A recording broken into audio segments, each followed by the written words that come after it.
Salut et bienvenue à toi sur ce podcast qui aide les hommes gays et queer à s'épanouir. Moi c'est Guillaume, ton hôte. Je suis gay et j'ai très longtemps été sexuellement bloqué. Ce podcast, c'est un guide pour se débloquer. Chaque épisode t'aide à sortir du non-dit, à entendre tes désirs et à choper des conseils pratiques pour ta vie sexuelle ou amoureuse. Ça marche pour moi et j'espère vraiment que pour toi aussi.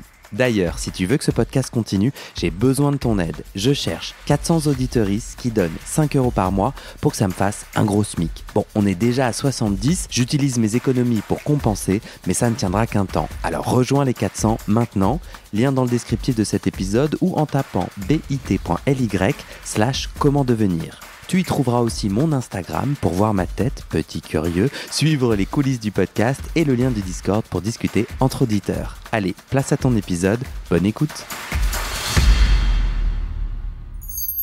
Gling, gling, gling, gling. Je fais tout pour attirer votre attention car je sais que vous êtes nombreux à sauter automatiquement l'intro.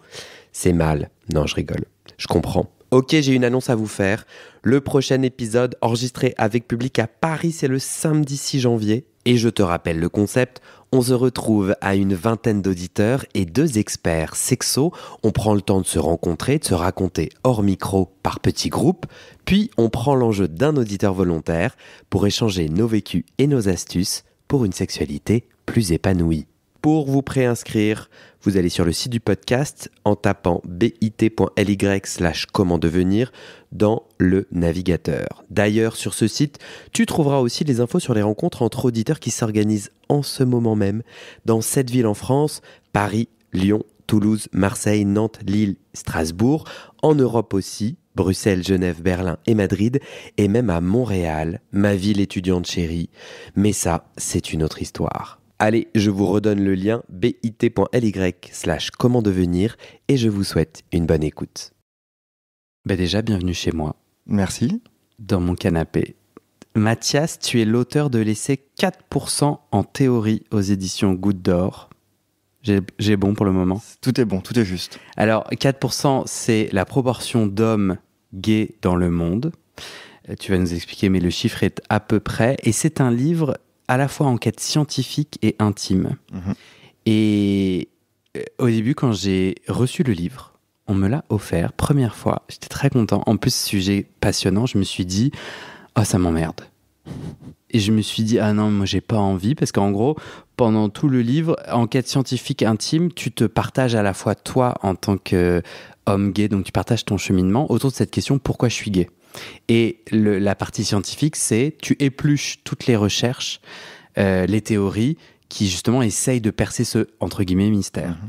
Moi, je me suis dit, ça me saoule, le sujet de pourquoi je suis gay, qui m'amène à tout un tas de trucs. Enfin, ça me remue et ça me saoule en mode, ça me remue. Et en fait, le livre est super. C'est pour ça que j'introduis là-dessus. Et c'est d'ailleurs une réticence. Tu m'as raconté qu'un libraire t'en avait parlé. Tu peux me raconter cette réticence et est-ce que tu lui as répondu? Est-ce que tu me réponds? Déjà, ce sujet m'emmerde, ça a été un peu le mien aussi, à un moment dans ma vie. Et c'est celui de plein de mes copains. Et effectivement, la librairie, pour les Parisiens qui connaissent Les Mots à la bouche, qui est une librairie LGBT, où j'ai fait ma première rencontre en librairie là-bas, et le libraire commence en disant à peu près comme toi. C'est-à-dire, quand j'ai reçu le bouquin, je me suis dit « Oh là là, on est encore là-dessus, on va encore avoir besoin de fouiller là-dedans, pourquoi on nous fout pas la paix ?» Donc je comprends tout à fait cette question, enfin ce doute, et souvent il est lié au fait que les réponses qu'on a trouvées ou qu'on n'a pas trouvées, ou la façon dont elles nous ont été amenées, nous ont beaucoup perturbés, je trouve, dans notre façon d'évoluer. C'est-à-dire qu'on nous a posé la question avant qu'on se la pose souvent. Enfin, moi, c'est mes parents qui m'ont demandé ce qu'ils avaient fait. C'est-à-dire quand tu leur as fait leur coming out. J'ai fait mon coming out, ouais. Pas le leur, le mien. Et ils ont dit, qu'est-ce que j'ai fait en tant que parent ? Exactement. Donc c'était tout de suite responsabilité parentale. Donc moi, j'ai décidé que c'était pas une responsabilité parentale, mais finalement, c'était mon choix de choisir une théorie qui me convenait parce que ça convenait à mon rapport au monde. Je voulais pas que ce soit les parents. Voilà. Donc j'avais décidé que ce serait biologique. Puis après, en même temps, ça m'embêtait un peu parce que je trouvais ça essentialisant. Donc ça venait contrecarrer, percuter une autre de mes visions du monde que je voulais pas.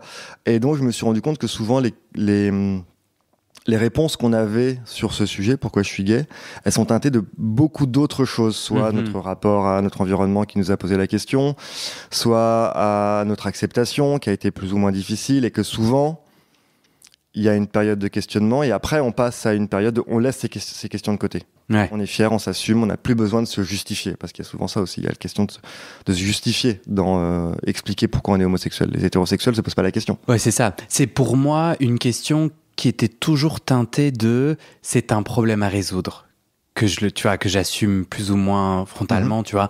Je me suis jamais demandé, tiens, pourquoi est-ce que j'aime le vert? Et pourtant, ça pourrait être une question intéressante. Exactement.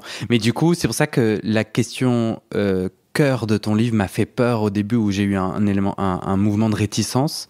Et qu'au final, en fait, je crois que j'ai envie de te demander, pendant le livre, tu racontes, c'est très joli, tout ton cheminement intime, c'est pour ça que ça a toute sa place sur ce podcast aussi. Et on alterne en fait, chapitres où tu parles de toi et de ton cheminement en tant qu'homme gay, et et de cette enquête scientifique que tu déroules. Pourquoi ne pas avoir juste écrit un bouquin sur toi, ton cheminement, le retentissement de ton coming out, ce que tu as vécu? Parce que ça m'aurait paru banal. J'ai plutôt, je suis journaliste. L'idée, c'était pas tant de me raconter que de raconter une histoire, une question de société. Ça a plutôt été l'inverse. C'est à quel moment je me raconte pour que ce soit justifié et que ce soit pas juste un petit exercice d'ego trip. Je vais vous raconter ma vie. Et du coup, les étapes que j'ai choisi de raconter, je les fais aussi parce qu'elles me paraissaient, alors universelles, c'est un grand mot, mais l'expérience du coming out est universelle, même si tous nos coming out sont différents. Et il y en a, ils se passent super bien, puis il y en a, on finit à la porte. Mais un coming out, c'est la petite boule qu'on a dans le ventre avant de le faire. Je pense qu'elle parle à tout le monde. L'expérience de l'homophobie, quelle que soit la façon dont on le reçoit, que ce soit un regard dans la rue, un crachat ou un coup de poing. Cette peur de l'autre, quelque part liée à l'homophobie, je pense que n'importe quelle personne LGBT, visible en tout cas, ou hétéro d'ailleurs, qui passe pour un gay par ailleurs, a pu la ressentir. Donc l'idée, c'était de raconter des choses qui pourraient peut-être parler à tout le monde pour qu'on rentre plus facilement dans le sujet.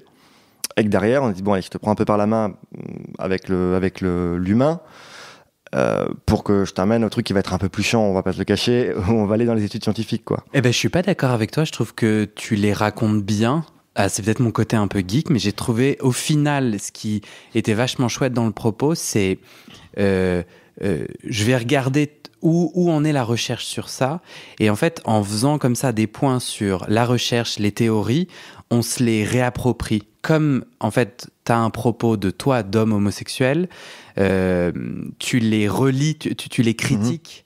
Et ce que j'ai trouvé vachement intéressant, c'est que tu questionnes notamment qui décide le cadre de ces recherches et comment ça peut être soit bien intentionné, soit justement en mode trouvons le problème pour le résoudre. Et en fait, j'ai trouvé que ça faisait une mise à jour de ok, on en est où sur ces sujets-là? Est-ce qu'il est possible de savoir comment un être humain devient gay, en gros? Et c'est quoi qu'est-ce qui est tiré comme fil? Quel espace d'études, tu vois, l'épigénétique, l'ADN, etc. Et qu'est-ce que ça veut dire pour un homme homosexuel de 2023?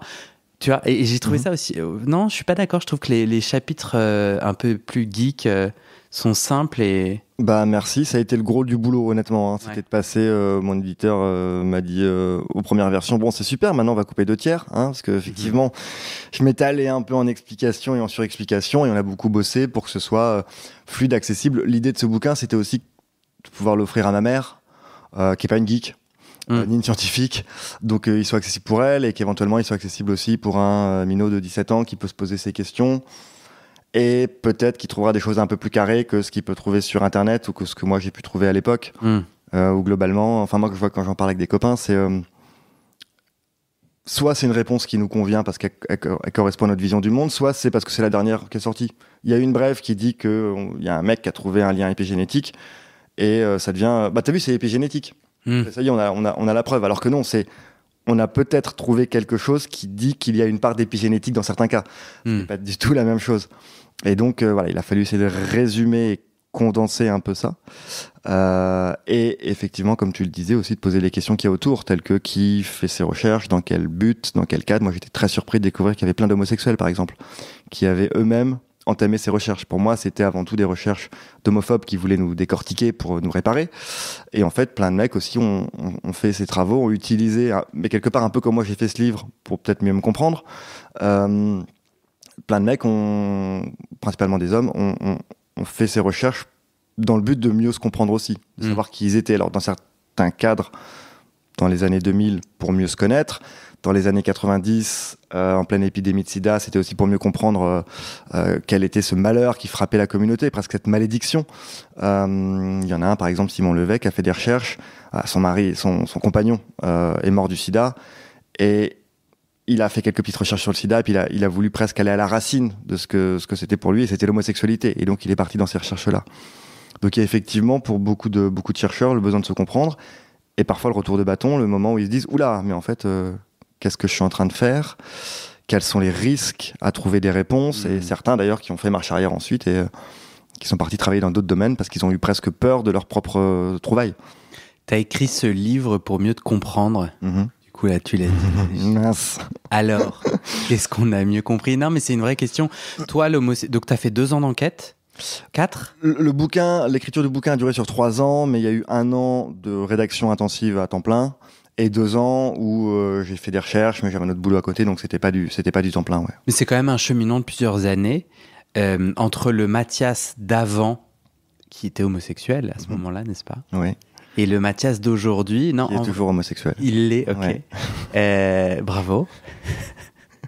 Non, en vrai, qu'est-ce que ça change pour toi ? Tu vois, c'est quoi comment où est-ce que ça t'a influencé, ces recherches ?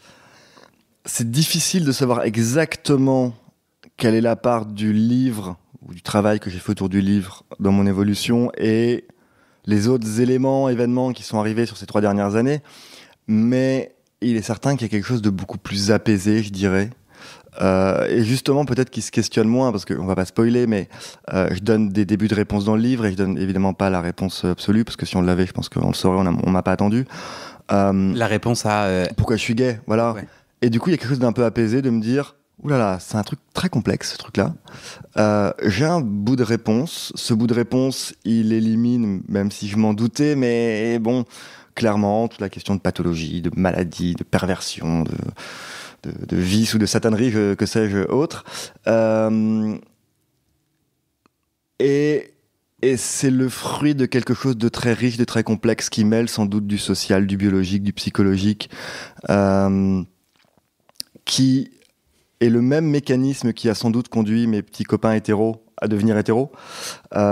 Juste, on a pris des chemins différents, mais la part de biologie, elle existe aussi chez eux. La part de psychologie, elle existe aussi. La part d'environnement, évidemment, dans un monde hétérosexuel, elle existe aussi. Donc, il y a quelque chose qui m'a un peu apaisé, et ça m'a étonnamment, alors que c'était pas le cœur de mon sujet, apaisé sur les questions de masculinité aussi, je pense. Je suis plus à l'aise avec ça, maintenant, avec ce masculin, ce féminin. Alors que quand j'ai plongé justement dans les travaux pour le livre, il y a eu quelque chose qui m'a beaucoup angoissé, c'est quand j'ai vu passer tous les résultats sur les questions de féminité chez les jeunes homosexuels. En gros, on a regardé un peu chez les jeunes gays, chez les gays adultes, comment ils se comportaient petits. Et il se trouve que statistiquement, on trouve quand même un peu plus de mecs dits efféminés. Évidemment, là aussi, ça ne conditionne pas. Beaucoup de petits garçons efféminés seront hétérosexuels par la suite, mais il y a quand même une corrélation.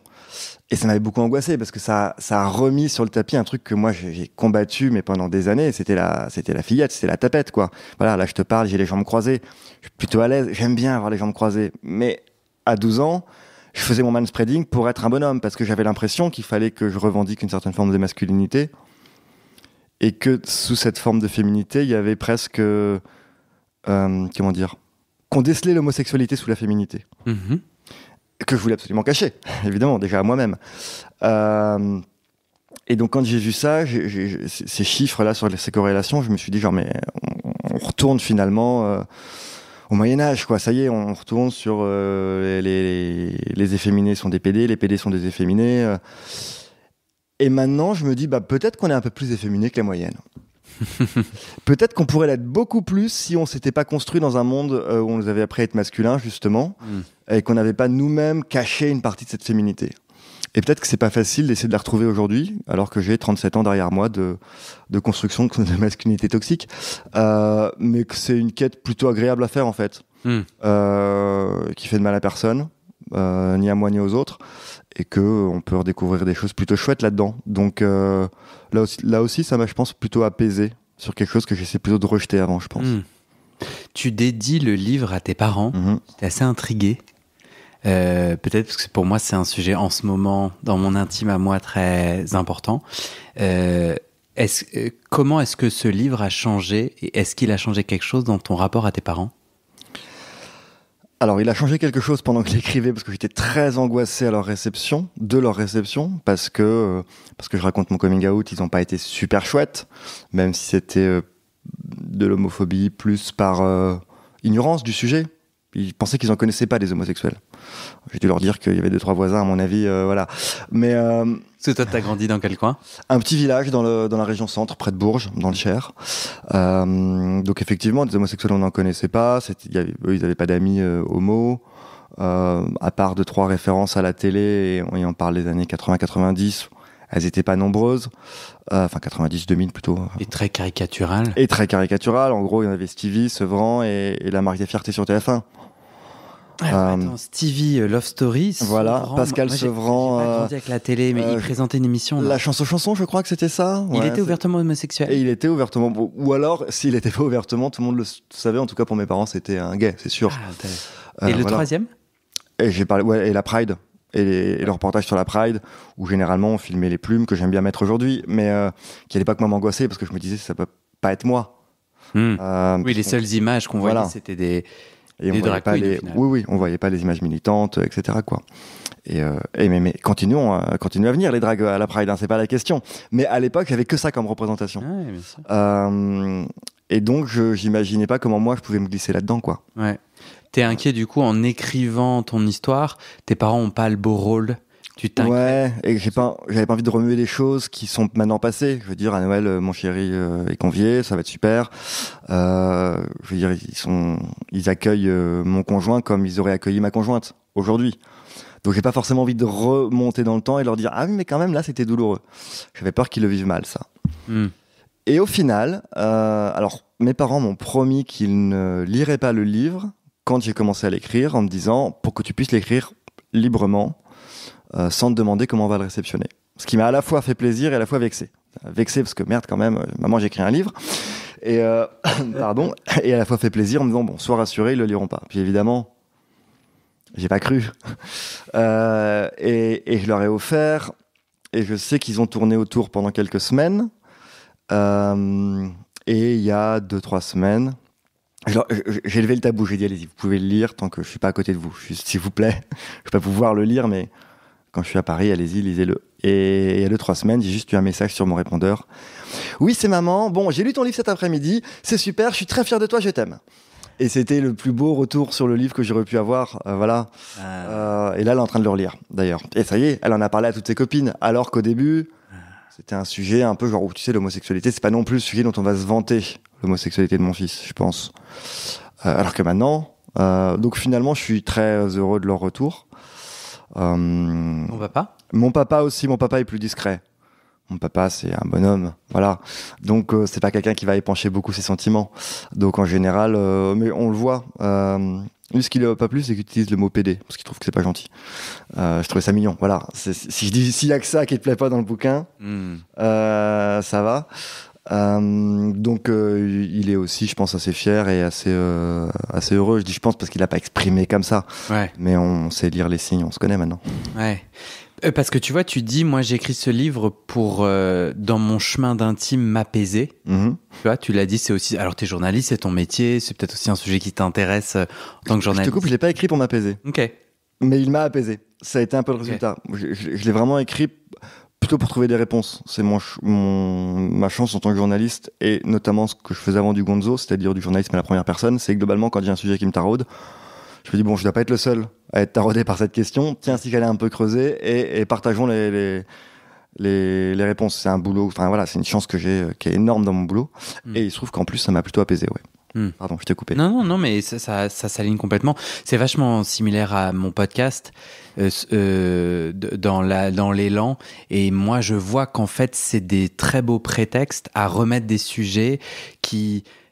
J'ai entendu une ambivalence où j'ai projeté une ambivalence dans ton propos quand je t'entends dire bah aujourd'hui il y a pas de problème, ils accueillent mon compagnon comme ma compagnonne, et à la fois j'ai comme entendu qu'il y avait quand même des choses qui se sont solidifiées, apaisées ou mis en amour grâce à ce livre. Comme quoi il y avait peut-être des petits morceaux de poussière ou des trucs qui sont chouettes à balayer. Ouais, je pense qu'il y a des choses dont les parents se rendent pas forcément compte, qui peuvent être qualifiées comme de l'homophobie. Je raconte une scène, par exemple, dans le bouquin où ma maman, on a un chat, il grimpait sur un autre chat, quoi. Et c'était pas méchant, mais il y avait le mot gros dégoûtant. Qui était plus de la gêne à l'idée même de la sexualité, je pense. Voilà, c'est des gens très pudiques, mes parents. D'où l'angoisse aussi à leur lecture, parce que tout d'un coup, ils ont été mis en avant et c'est pas trop leur truc d'être sous les projecteurs. Et voilà, et c'était pas méchant quand elle a dit il est gros dégoûtant, ce petit chat, ce gros chat. Et puis en plus, j'aurais pas cru que c'était lui parce que c'est l'autre qui est plutôt efféminé, entre guillemets. Efféliné, je sais pas comment on pourrait dire. Joli. Et du coup, dans ma tête, c'est des petites phrases qui ont eu, je pense, plus d'importance qu'elles n'auraient dû en avoir parce que j'étais homosexuel, mais ils le savaient pas. Et peut-être que ça m'a permis de leur dire, c'est peut-être par rapport à vos nièces, on sait jamais, ou les autres jeunes que vous avez autour de vous, attention à ce genre de phrases parce qu'on sait pas en fait demain qui ils aimeront. Ouais, et puis moi, mon histoire, c'est qu'on a tous les deux 36, 37 et que j'ai des choses à réparer, moi. Je fais ce podcast-là sur lequel t'es là parce que pour plein de raisons différentes, mais j'ai aussi des choses à réparer. Avec tes parents ? Avec mes parents, mon entourage, une prise de parole, quoi. Et en gros, j'étais en train de me dire, tu vois, offrir ce bouquin à mes parents comme façon de déclencher une conversation. En fait, ce bouquin, il a déclenché... Tu l'as écrit pour qui, tu vois ? Et est-ce que c'est un bon déclencheur de conversation, justement, pour des personnes hétéros ? Alors, je pense... En tout cas, moi, je l'ai écrit, on va dire, pour 3 personnes. Je l'ai écrit pour... le Mathias de 37 ans et équivalent et pote qui se pose encore des questions ou qui se pose des questions sur pourquoi on ne devrait pas se poser la question, ça marche aussi. Je l'ai écrit pour le Mathias de 17 ans qui avait pas beaucoup de ressources sur le sujet, qui croyait globalement ce qu'on lui disait dans une culture freudienne par exemple, on croit que c'est Oedipe, point. Je dis pas que Oedipe a pas joué là-dedans, mais c'est pas que Oedipe, voilà. Et je l'ai écrit pour mes parents à l'époque. Je sais qu'à l'époque, moi, j'avais acheté un livre qui s'appelait Comprendre l'homosexualité. Et j'étais persuadé que j'allais justement avoir les réponses que j'essayais d'apporter dans mon bouquin. Évidemment, j'en ai eu aucune. C'était un livre d'une psy pour les psys, donc c'était plutôt comprendre les publics homosexuels pour les accompagner correctement, donc c'était plutôt par rapport à leur parcours. Et j'étais avec ce bouquin et moi dans ma tête c'était le bouquin que j'allais offrir à mes parents pour qu'ils comprennent. Et puis une fois que j'ai fini, je me suis rendu compte que ça marchait pas, donc je leur ai filé, mais bon, ils étaient un peu embêtés, puis je leur ai filé une brochure de l'association Contact, qui est une association qui réunit des proches et des parents d'LGBT. Et j'avais pas de réponse, et j'aurais peut-être aimé qu'ils aient un truc qui leur dise bon, on se détend, 1, c'est pas grave, 2, c'est pas de votre faute, 3, on pourrait peut-être même imaginer que c'est pas grâce à vous. Donc on va regarder ce qu'on sait, ce qu'on sait pas. Puis vous allez voir que c'est plus compliqué. Donc ça sert peut-être au bout d'un moment à rien d'essayer de chercher forcément la réponse, parce qu'on peut chercher éternellement. Et dans ce cas-là, effectivement, ça peut devenir un truc un peu angoissant, quoi. Parmi les réponses, il y a eu beaucoup de coupes dans le bouquin, mais parmi les différentes théories et les différents questionnements de ma mère, c'est bon, t'as été agressé sexuellement, c'est ça ? Alors non, je n'ai pas été agressé sexuellement. Et 2, c'est pas ça qui m'aurait rendu homosexuel. Mais malgré tout, on retrouve des correspondances. Il y a plus d'enfants LGBT qui sont agressés sexuellement que d'enfants hétérosexuels. Parce que probablement, ils présentent d'autres fragilités. Qu'on voit une certaine faiblesse, que le prédateur sexuel voit une certaine faiblesse et en profite. Et peut utiliser ça dans son cadre de manipulation. Mais du coup, quand on voit juste ces chiffres-là, on peut se dire, c'est pas compliqué, c'est parce qu'on a été agressé sexuellement. Non, ça marche pas comme ça. Mais là aussi, comment je pouvais leur répondre à 17 ans j'avais aucune clé, quoi. Ouais, bien sûr. Du coup, J'offre ce livre à mes parents ou pas? Ouais. En tout cas, j'ai des copains qui l'ont fait, qui m'ont dit qu'ils avaient fait des commandes pour la famille, en se disant, pour les tontons qui sont persuadés d'avoir une réponse, au moins ça évitera qu'on ait les discussions à table, ils liront le bouquin et puis on fera la discussion l'année prochaine au prochain repas de Noël quand ils l'auront lu. Voilà. Je suis pas en train de faire ma promo, hein, mais je pense que, en tout cas, c'est un peu comme ça que je l'ai envisagé. Ouais, je trouve que ça résonne bien qu'on soit concerné ou pas. Tu vois. Alors après, oui, et encore plus, tu vois, si t'es hétéro et que t'as un membre de ta famille gay. Oui, c'est plus, voilà, si vous avez un proche gay, ça peut être une façon, je sais pas si c'est de le comprendre, parce que les passages intimes peuvent peut-être aider à comprendre ce que c'est qu'un parcours d'homo. Vraiment un parcours lambda, en l'occurrence. Il y a des parcours bien différents et parfois bien plus complexes et bien plus violents aussi que le mien, mais ça donne une petite idée de ce que c'est qu'un parcours d'homo, et puis ça peut effectivement répondre à quelques questions sur... Alors c'est parce que maman t'a trop couvé, c'est ça? Ou tonton était trop au travail? Ouais, et c'est vachement intéressant parce que même si tu poses la question, enfin quand je pose la question à mes potes gays, qui sont des personnes qui s'assument et dont l'homosexualité se vit, tu vois, c'est pas des gens qui se cachent particulièrement, et ben en fait chacun a sa petite théorie quand même, hein. Et il y a des trucs très ancrés que ton livre débug, et ça me fait une transition parfaite. En fait, je t'ai demandé, on va pas tout spoiler tout le livre, mais j'avais quand même envie de te dire, ok, s'il y avait 3 infos, soit des trucs intéressants, curieux, soit des trucs qui t'ont touché, ému, ou justement, ce que je disais, des mythes, des gros mythos, est-ce que tu me piocherais 3 infos? Tu m'as dit oui, Guillaume. Eh ben, figure-toi que j'y ai pensé. Je t'en ai pioché 3. Allez, j'ai même envie d'en mettre 4, j'ai le droit. Vas-y. C'est quoi la première? L'effet grand frère, parce qu'il m'a surpris, parce que je m'attendais pas à ça. Ah oui, moi aussi, c'était... J'ai un grand frère. T'as des frères et sœurs? J'ai un grand frère, donc j'ai peut-être un petit effet grand frère. Raconte l'effet grand frère. Alors l'effet grand frère, plus on a de grands frères biologiques, donc on parle pas d'enfants adoptés, on parle pas d'avoir grandi avec quelqu'un, on parle vraiment d'enfants issus des mêmes parents. Plus on a de grands frères, plus on a de chances d'être gay. On a un tiers de chance en plus d'être gay. Donc par exemple, si on a 4% en théorie de chance d'être gay, on en a 5,2 avec un grand frère. Alors je suis pas sûr du chiffre exact, mais voilà, on rajoute 33%. 6,3 avec 2 grands frères, 7,9 avec 3 grands frères, etc. Et ça c'est sérieux, hein? Parce que moi au début je me suis dit... Alors ça c'est sérieux, mais alors voilà, ça c'est pour l'instant très sérieux. Il y a, je pense, plus de 30 études dans plein de pays, sur plein de populations qui ont fait ce constat. Et là, il y a, entre l'impression et le jour de l'enregistrement de ce podcast, une autre étude qui est sortie qui dit, bon, on a repris les chiffres, c'est plus aussi évident que ce qu'on pensait. Donc il faut que je plonge là-dedans. A priori, jusqu'à il y a un mois, c'était considéré comme un fait établi. On va du coup attendre encore quelques mois. Il va y avoir 2 études qui vont reprendre la précédente pour vérifier. Mais en gros, ça a été vérifié sur plein de populations, dans plein de milieux différents, avec des âges de parents différents. Donc c'est pas tant l'âge des parents etc. On peut imaginer plein de raisons différentes, les gamètes qui changent en vieillissant, la place dans la fratrie, le fait de grandir avec un modèle masculin, etc. Non, c'est vraiment des frères biologiques. Et donc ça c'est ce qu'on sait statistiquement parlant. Et la théorie, mais là par contre on est encore sur l'hypothèse, c'est que, en tout cas on a remarqué qu'il y a un anticorps particulier qui est produit par la mère lorsqu'elle porte un fœtus masculin. On a juste fait une corrélation pour, en gros, les mamans d'homosexuels sont celles qui ont le plus de cet anticorps dans le corps. Et on sait qu'il se cumule et qu'il se conserve dans le temps. Donc il est possible que cet anticorps ait un effet sur le cerveau. Mais comment, pourquoi, on n'en a aucune idée, hein. C'est juste qu'on a fait une corrélation et on se dit c'est sans doute ça qui a un lien. Ok. Et parce que moi au début je me suis dit oui, en lisant ton livre je me suis dit ok, c'est parce que une fois que dans ma tête je vois que le rôle d'homme est déjà occupé par d'autres, alors je m'autorise, d'homme avec des gros guillemets, petite case, je m'autorise à sortir de la case, j'ai plus de chances de m'autoriser. Mais non, parce que ce que tu démontres, c'est que même si si j'ai des frères biologiques et je ne les connais pas je ne vis pas avec eux, voilà. Cette proportion fonctionne. Donc c'est vraiment de la chimie dans le corps. Donc il y aurait effectivement quelque chose de l'ordre du biologique.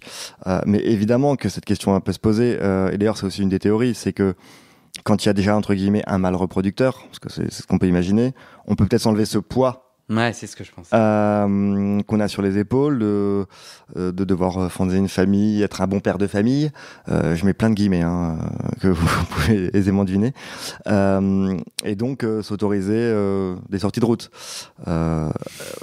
Et c'est aussi une des théories même darwiniennes où on a remarqué que dans certaines familles, les personnes, alors si on mettait nos grilles de lecture occidentales aujourd'hui, on parlerait d'hommes gays et ou de femmes trans.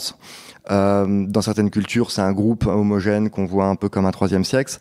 Et c'est IL, parce que souvent, d'ailleurs, IL peuvent être genrés dans les deux genres. Effectivement, n'ont pas d'enfants, mais sont des soutiens à la famille. Donc, ce sont des nounous, des grands frères. Ils font l'éducation sexuelle. Donc, ils sont là pour soutenir la famille. Et donc, dans la théorie darwinienne, qui font que mais pourquoi ce truc quand même se maintient depuis des millions d'années alors qu'ils ne peuvent pas se reproduire, alors qu'ils sont censés ne pas pouvoir se reproduire, c'est parce que l'homosexuel a sans doute donc là vraiment on prend la théorie darwinienne aussi sa pierre à apporter à la perpétuation de l'espèce, pas forcément en se reproduisant mais potentiellement en étant un soutien à la cellule familiale. D'autres y ont vu un coup de billard à trois bandes où certains gènes ont des effets parce que les femmes de la lignée maternelle d'un homme homosexuel ont plus d'enfants. Donc certains y ont vu, bon ok, donc elles ont certains traits qui vont faire qu'elles vont plus procréer, donc elles vont plus répandre ces gènes, et chez les hommes, ça va donner plus de l'homosexualité masculine. Donc d'un côté, on aura des hommes qui vont avoir moins de reproduction, des taux de reproduction plus faibles, mais des femmes sur la même lignée avec le même patrimoine génétique, ou une partie de ce patrimoine génétique, qui elles vont plus se reproduire. Et donc finalement, c'est un trait, puisqu'il ne nuit pas à la société, qui se conserve génération après génération. Voilà. Oui, le délire de Darwin, c'est que le meilleur gagne. Oui. Du coup, on élimine...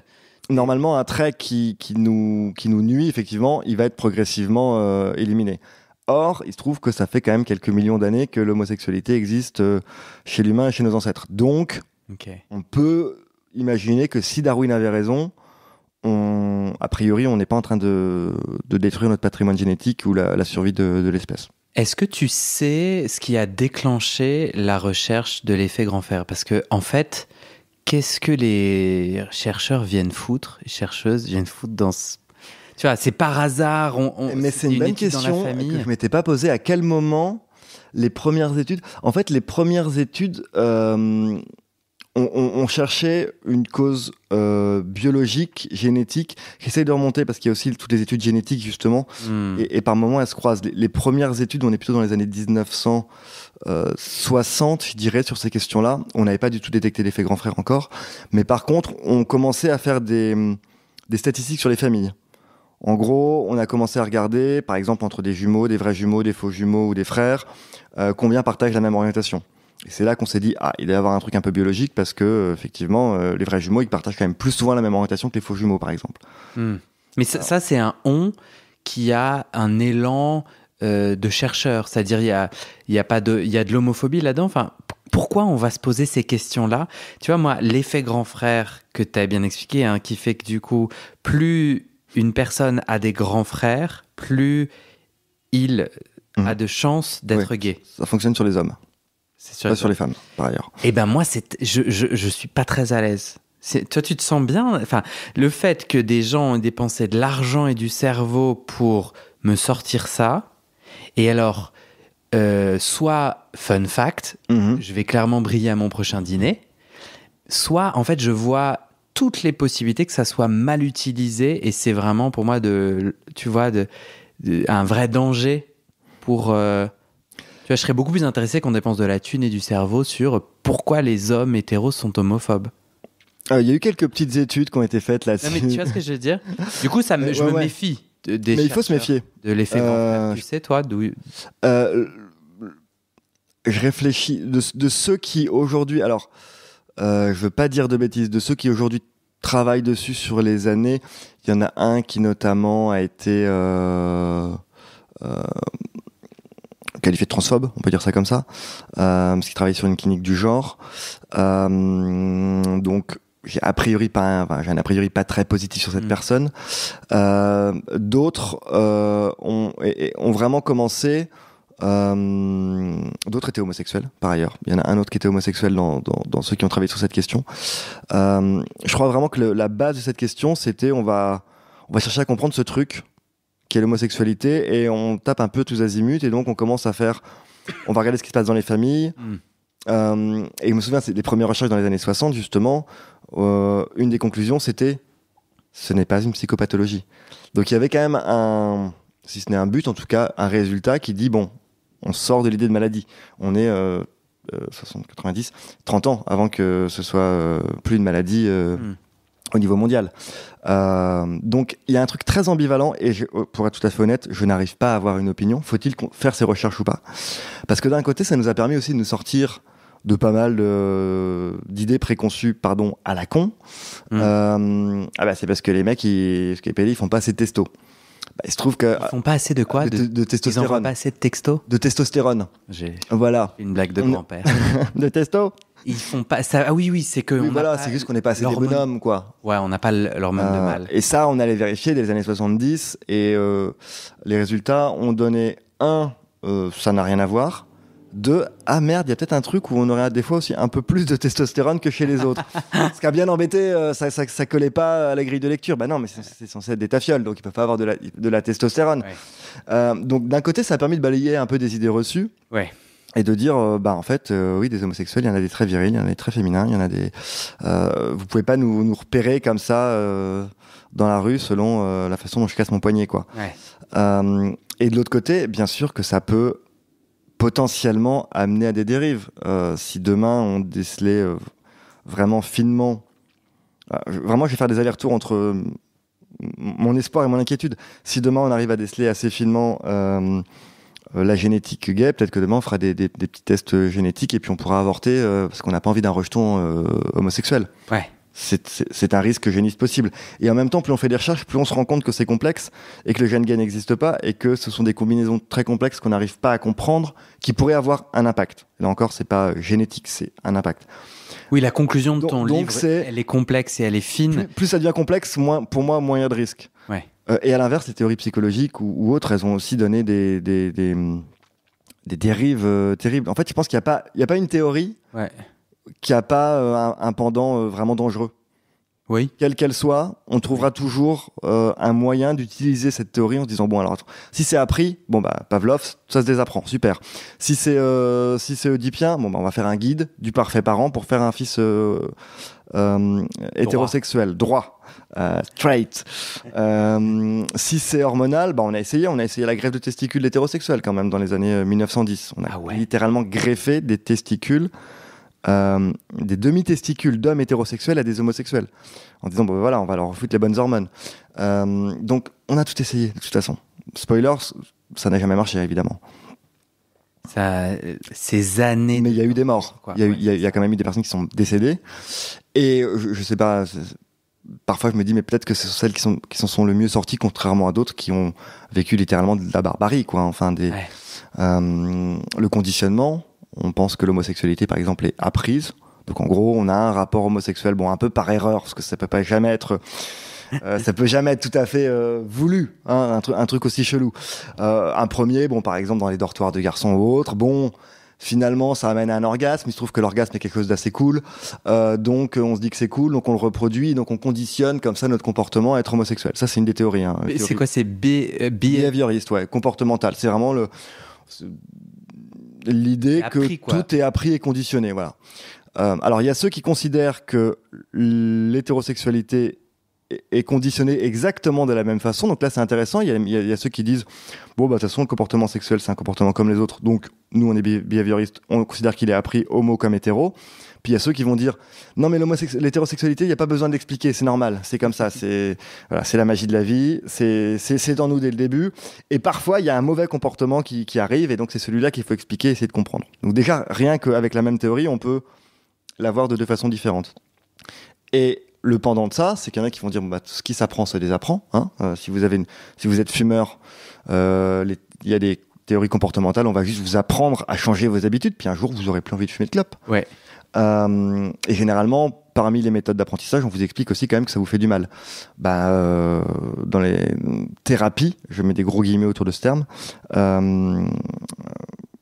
de ce genre, on a tout simplement essayé de désapprendre, et donc on a donné des stimuli homosexuels, donc soit des bandes son, soit des images homoérotiques, et on accompagnait ça de vomitifs, d'électrochocs, de pièces remplies de bocaux d'urine pour vraiment accentuer le côté nauséeux, et donc c'était carotte bâton, overdose d'homosexualité clairement, et carotte, une petite piqûre de testo, une image d'une jolie fille, et dans 6 mois tu serais guéri. Et ça c'était dans quelle année? Ça, dans les années 60. Il y a eu les premières tentatives à base d'électrochocs, mais là, c'était plus l'idée de reconditionner.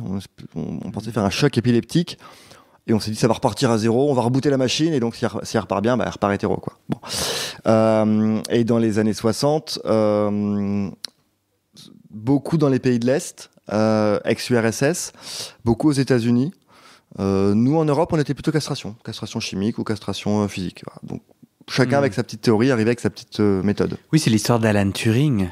Alan Turing, c'est l'exemple typique, oui. Ouais. On dit le père de la micro-informatique, c'est un ingénieur informaticien, je sais pas comment on dirait, brillant, qui a notamment beaucoup aidé dans la Seconde Guerre mondiale les Alliés en cassant la machine de cryptage allemande. Et son statut faisait qu'il se sentait peut-être un peu au-dessus des lois, et donc quand il s'est fait agresser par un de ses amants, il allait à la police. Sauf que c'était son amant, donc homosexuel, et donc il a été condamné à la castration chimique. Donc en gros, on l'a blindé d'hormones dites féminines. Son corps a changé, sa libido a plongé, la dépression est arrivée, il s'est suicidé en croquant une pomme de cyanure quelques années plus tard. Du coup, moi je tire de tout ça je trouve que en majorité, l'usage de ces théories, de ces recherches, on a plutôt payé, nous, les homosexuels, depuis des années. Toi, t'es plus moite-moite.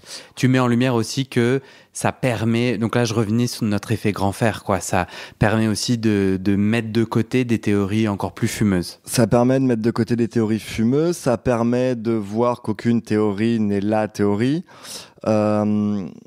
Ça permet étonnamment de commencer à se poser des questions sur les hétéros, parce qu'après tout, pourquoi on n'expliquerait pas l'hétérosexualité aussi, donc ça... Oui, parce que dans les années 60, on essayait de désapprendre l'homosexualité. Est-ce que pour vous, du coup, en termes scientifiques, on a essayé d'apprendre l'homosexualité? Si ça se désapprend, ça s'apprend? J'ai un peu cherché. Non, étonnamment, j'ai jamais trouvé de source. Peut-être qu'il y a eu des petites expériences individuelles, mais je les ai pas vues passer, celles-là, étonnamment, ouais. Est-ce que tu as tout dit de ce que tu voulais dire sur l'effet grand frère? Oui, je pense. On va pas trop spoiler. Non. Il y a quelque chose qui te paraissait important de préciser, toi? Non. Moi, on va passer au prochain épisode, mais moi, dans ton livre, ce qui m'a saisi, et je crois que je le mets en lien avec l'effet grand frère, parce que moi, je pense à mon grand frère, qui est hétéro, en tout cas aux dernières nouvelles, qui a une femme et des enfants, et qui incarne vraiment une reproduction du modèle hétéro, entre gros guillemets, réussi, et qui, plus, s'avère être une personne délicieuse, et qui apprend plein de trucs, et qui, ensemble, on chemine beaucoup. Et l'autre, en fait, j'aurais envie de créer un effet frère gay, parce que ce que tu disais, en fait, je me pose des questions sur ça veut dire quoi vieillir homosexuel. Moi, j'ai pas d'exemple. Mon seul ancêtre gay, non, j'ai pas dans ma famille de personnes qui sont âgés homosexuels, c'est ça que je voulais dire. Donc, j'ai jamais eu d'exemple de personnes de plus de 50 ans vieillissant homosexuels et avec une place heureuse et joyeuse dans leur vie, dans la famille, etc. Donc, je vais être le premier, moi. Et je veux pas d'enfants. Donc, je vais être le premier homosexuel sans enfant. Et ça t'angoisse? Bah non, justement parce que j'ai fait tout un chemin pour prendre une place particulière, singulière, joyeuse, qui utile, enfin, j'aime pas le terme utile, mais chouette, quoi. D'être une sorte d'influence, de rôle modèle, tu vois. Et tu en parles dans ton livre, tu parles dans d'autres cultures de ces soit personne du troisième sexe soit homosexuel. Enfin, les termes sont souvent choisis localement, culturellement et selon la langue. Et c'est des personnes vues comme apportant à la cellule familiale. Tu parlais tout à l'heure de parler de sexualité avec les enfants, enfin avec les adolescents, de contribuer d'une manière ou d'une autre. Et ça m'a vachement parlé. Pour moi, c'est peut-être un des futurs pour moi. En tout cas, que je vis aujourd'hui.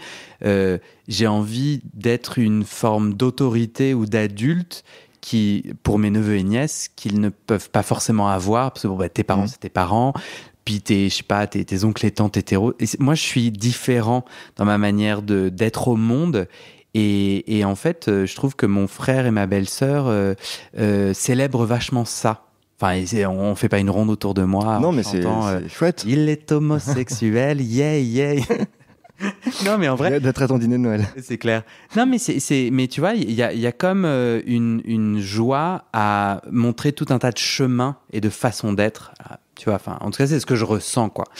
Et du coup, je sais pas s'il y a des chercheurs et des chercheuses, ils cherchent l'effet grand frère. J'aimerais qu'on cherche l'effet j'ai un frère gay. Comment est-ce que ça fait de la cellule familiale quelque chose de plus résistant, puissant, inspirant, accueillant, ouvert? Oh là là, c'est une bonne question, ça. Et c'est une chouette réflexion. Je sais pas si on l'a construit, comment on en arrive là. Mais comme tu as dit, on est différents, en fait. Donc, de fait, et en plus, on sera a priori... Toi et moi, homosexuels? Homosexuels, ouais. On sort de la norme. Donc, anormaux au sens où on n'est pas majoritaire, quoi. Ouais. Et en plus, statistiquement, on va moins se reproduire. Maintenant, on peut... on a toujours pu, techniquement, une gamète et une autre gamète, on peut se les faire se rencontrer, mais ça a quand même été historiquement plus compliqué. Mais globalement, moi, je suis comme toi, je veux pas d'enfants, donc justement, du point de vue darwiniste, qu'est-ce que je fais de ça, quoi? Qu'est-ce que je fais de cette vie, en fait? Sachant que les hétéros, une fois qu'ils ont fait un enfant ou deux, globalement, il leur reste quand même plein de capacités cognitives à se poser la question de qu'est-ce que je fais de cette vie. Mais et du coup, effectivement, on peut en faire des choses chouettes et montrer d'autres regards, d'autres points de vue, apporter de la joie. C'est des belles missions, je trouve, dans la vie. Ouais, tu as un truc très concret. Après, moi, je fais un métier un peu artistico, journalistico, machin, perché. Donc, je pense que et mon frère a fait un choix beaucoup plus... straight. Ouais, beaucoup plus dans les normes, je crois. Non, je suis sûr, j'ai le droit de dire ça et c'est pas du tout péjoratif. Je pense que en racontant, tu vois comment je travaille, ce que je fais, je trouve ça intéressant. Et puis j'ai du temps. N'ayant pas d'enfants et ayant la trentaine, j'ai une forme physique. Donc par exemple, tu vois, mes neveux et nièces, je les emmène en week-end. Donc je suis parti à Genève avec mon neveu, à Bruxelles avec ma nièce. Et j'ai pas le même rapport aux choses, tu vois, et c'est trop bien, quoi. Et je pense que dans ce qui m'intéresse et de comment j'essaie de leur faire découvrir le monde, je peux avoir un rôle queer. Ou en fait, le fait que j'ai des rapports sexuels avec d'autres hommes, ça n'a pas sa place, on s'en fout, ça ne change strictement rien dans mon rapport à mes neveux et nièces, mais il s'avère que quand même, j'ai un rapport au monde de comment j'ai grandi, comment j'ai été malmené, ou comment j'ai dû saisir ma place, comment j'ai dû me défendre, comment j'ai dû, tu vois, comprendre ce qui se passe. Et rien que là, je fais des recherches dans ma famille justement sur l'homosexualité. Un grand-oncle homosexuel. Oui, j'allais dire, ça m'intrigue quand tu parlais des ancêtres. Oui, tu vois, où du coup j'ai commencé à poser des questions, on a découvert tout un tas de trucs. Enfin, j'ai découvert qu'il y avait des secrets familiaux, des vérités qu'on a... apparemment, j'ai pas le droit de dire mensonges. Ça gêne certaines personnes. On va dire des vérités qu'on a oublié de nous transmettre à nous, la nouvelle génération. Et rien que ça, je le raconte à mes neveux et nièces. Aussi parce qu'on en parle beaucoup avec mon frère, ma belle-sœur et tout, quoi. Et ça, je suis sûr que ça les transforme. C'est obligé. Ils captent pas tout, mais c'est sûr que je les transforme. Oui, mais c'est des petites graines, quoi. Ah, c'est sûr. Dans mon rapport à l'autorité, à la famille, à la vérité, avec un grand V, etc., etc. Bon, j'ai glissé, mais... Non, mais... Je suis parti de là avec effet grand frère, excuse-moi. Je suis assez d'accord, effectivement. Peut-être que si les PD sommes des tantes, comme on dit, peut-être qu'on peut être des super tatas, effectivement. Ouais. Tant mieux. Restons des tantes. Et j'aimerais une étude sur l'effet tata, l'effet tante, l'effet petit frère gay ou grand frère gay, tu vois. Comment on est une belle valeur ajoutée, puissante, importante, essentielle à protéger, quoi. Comment faire un monde plus queer gagne tout le monde, fait gagner, entre guillemets, tout le monde. Ce sera ma conclusion de cet épisode. On se retrouve à l'épisode prochain. J'ai besoin de tes 3 autres infos clés. Oui, c'est vrai. Surprenantes, intrigantes, intéressantes. Merci Mathias. Merci. À très vite. À tout de suite.